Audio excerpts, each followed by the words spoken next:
Today we're getting into Dolph, Ziggler, and Rusev, as well as the Cosmic Kings versus the Arrows.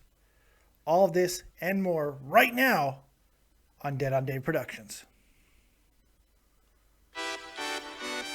Greetings and salutations, Dave, or I guess technically I should call you Dead on Dave. This is Christopher Daniels, your Hey favorite everyone, it's the wrestler. Native American Tonka. Want to give a big shout out to Dead on Dave. Dave, this is Leon White, Big Van Vader. Dead on Dave. What's up, man? It's the coach. Hello, You this know is the who it hardcore is. legend Mick Foley, and I know when I want to keep up with the latest in wrestling news from around the world, I check in with Dead on Dave Productions. He covers a wide variety of wrestling topics, including the career of the hardcore legend. Don't miss it. Dead on Productions. Yeah.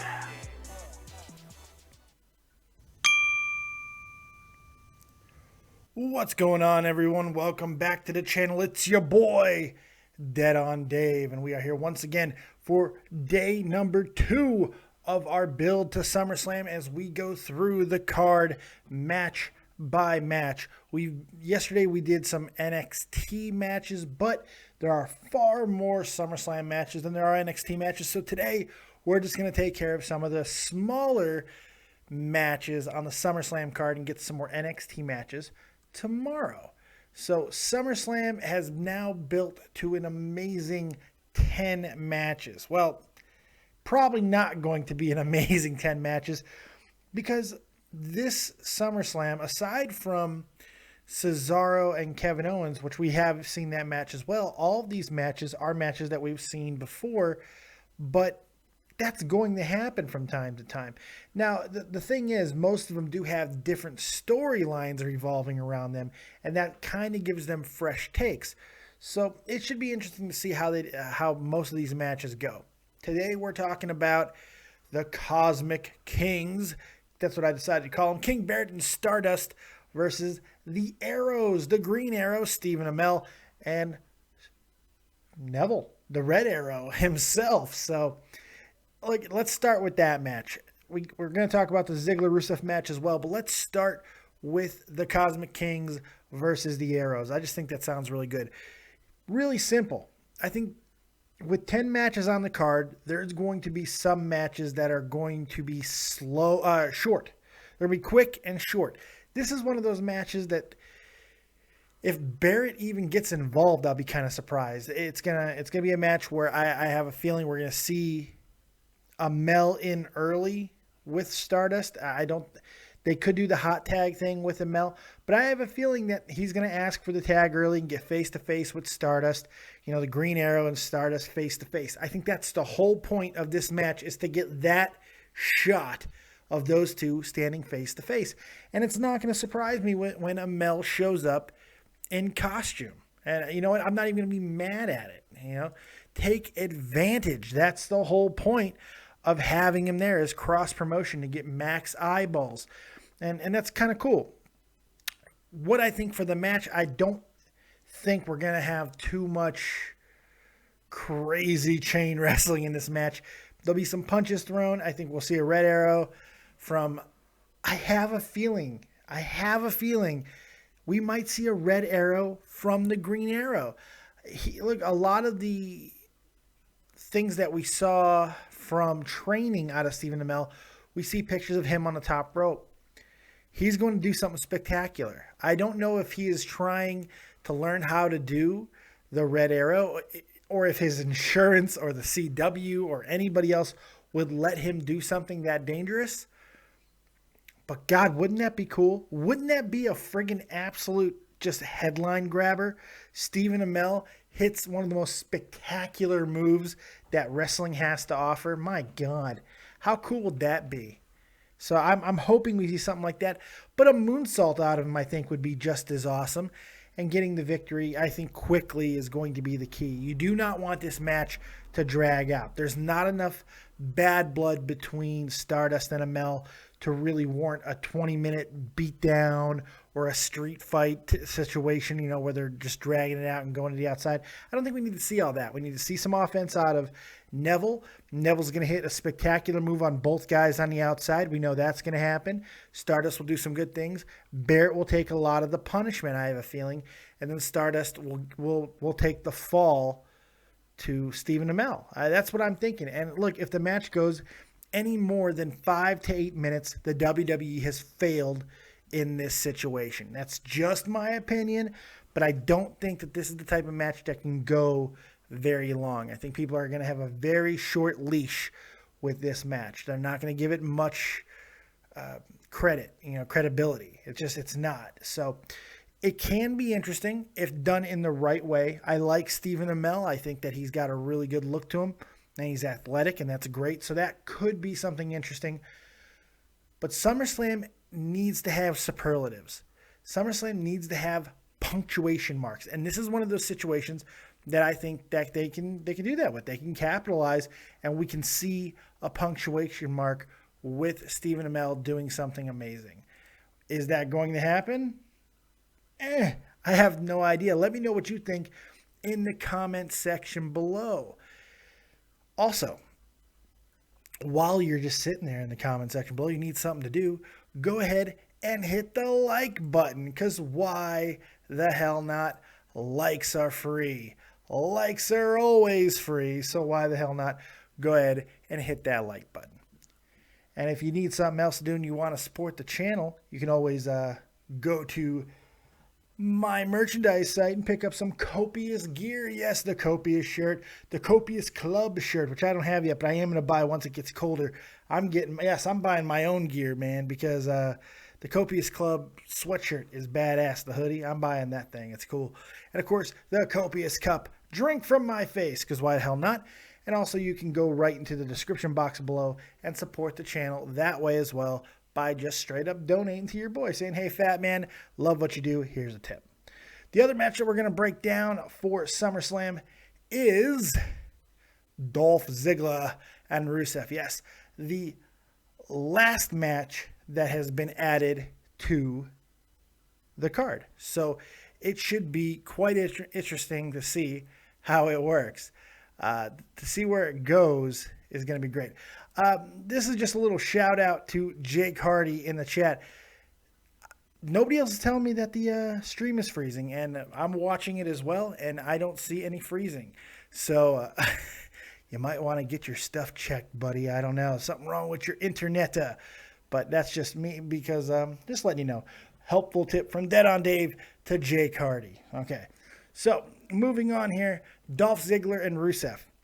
I don't understand the point of this match. Not as a singles competition. If they're going to do this match, which we've seen multiple times, Rusev getting the better of Ziggler, why not make it a mixed tag match? And you know what? It could still turn into that. Depending on what happens on Smack Diggity Down, I think there's still a chance it can turn into that. Hell, it could happen on the card itself. Lana and Summer Rae are getting each other's grill every single chance they get. So why not go ahead and have this match? What's the point of not having it? Have it mixed tag. Everybody wants to see Lana. We want to see her in wrestling gear. Lord knows I do. So let's see this happen. Look, and this is a godsend for Summer Rae, by the way. Jesus. Talk about a career that was going nowhere in the WWE. That is Summer Rae. So to see Summer Rae have something of importance to do at a major pay-per-view, she's the only one outside of the 9 picked for the Divas Revolution that has anything going on besides Lana. So, hey, run with it. Run with it. There's no point in not. And look, she's hit some nasty moves on Lana, and she's looked very good and very imposing, by the way. So why not continue it going? I like the pairing of Summer Rae and Rusev. Dare I say, Rusev and Summer Rae are even better together than Lana and Rusev were. It's a different dynamic. I just like the pairing of Summer Rae. She's just stronger, and Lana has the aura of a strong woman, but she doesn't have the physical look of a strong woman. She looks very much like a girly girl. Summer is a little taller. She's a little more stout. She's got a little bit more clear muscle definition. I think she's a better fit for Rusev.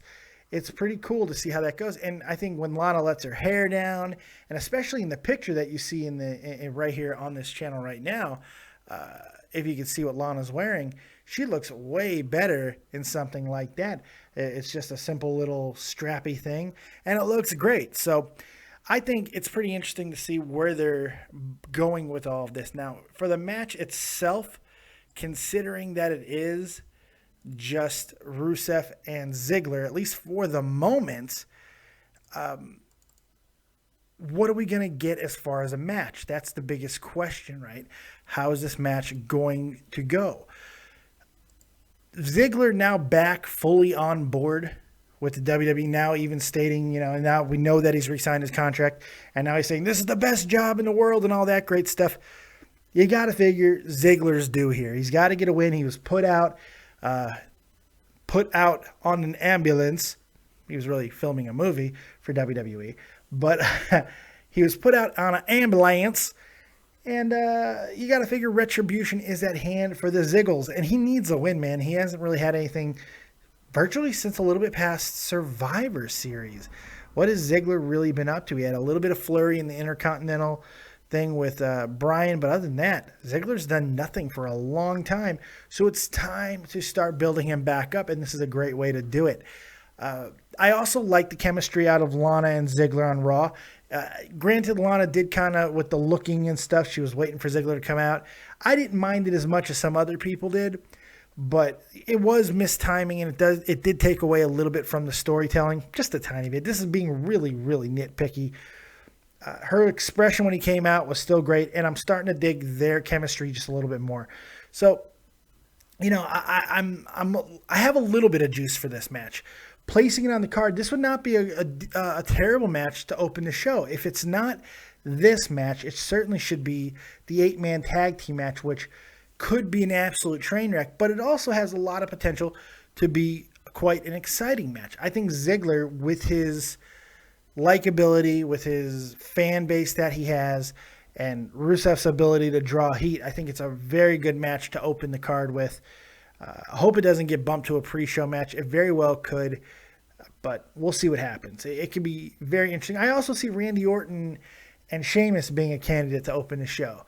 Randy has opened a lot of shows, recently, so it makes a lot of sense for him. But if I have to book it, I'm booking Ziggler and Rusev to open and let them go. Give them 15 minutes. Give Ziggler an opportunity to really work Rusev over. And let's see some things out of Rusev other than these damn Yakuza kicks. Let's see more out of Rusev. That's what I'm looking for. So those are the two matches that I broke down today. I thought both of them have an opportunity to be interesting in different ways. They're not going to be looked at as high drawers for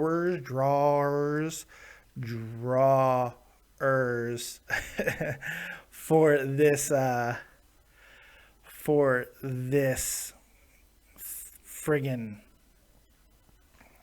match, or for the card, but it's going to be pretty interesting. I don't know. So I'm excited about it. I hope you guys are excited about it. SummerSlam is shaping up to be pretty damn interesting in my opinion, even though Raw was lackluster at best. I think the 10 matches that we have really can be a good sampling of some great shit within wrestling right now. I think if done right, the card can be top to bottom really solid. The question is WWE going to get it right? We'll find out really soon because we're just days away. So what are you excited about? What do you think of these two matches? And what do you want to see the outcome be? That's what I want to know. Let me know in the comment section below exactly what you want to see the outcome to be of both of those matches. Do you want to see Stephen Amell hit the red arrow on somebody and the arrows get the victory over the Cosmic Kings? Or do you want to see Stardust get his hands and take out the actor that is Stephen Amell? I don't know. We'll see what happens there. And what do you guys think of Rusev and Ziggler? I want to hear from you, not just here. Go ahead and tweet my Twitter. Jonathan Coachman tweeted my Twitter. So you can too. Go ahead and tweet my Twitter at DeadOnDaveV. Follow me, and I probably won't be following you back, but you never know. So hope you guys enjoyed the second day of match breakdowns right here on Dead on Dave Productions. That's all I've got. Like, subscribe, and share. Check out everything within the community. Joe Cronin over at the Joe Cronin Show. We had a really good review last night. Tommy C over at Shot from the Point. Jeff the Huff Huff and my co-hosts right here on Touch 'em All, the weekly baseball show. Go watch that. And his channel, Grand Slam 87, fitness, health, and video games. Can't go wrong with that, so go check him out as well. And as I said, you can go buy the merchandise, the Dead on Dave merchandise at deadondave.spreadshirt.com, or just become a straight-up donator right here in the description box below. Hit the link, donate to your boy, say, Fat Man, good job, here's a tip. That's all I got. I hope you guys enjoyed it. We'll see you next time. Like, subscribe, and share. And as always, if you don't have talent, have talented friends. We'll see you next time. Peace.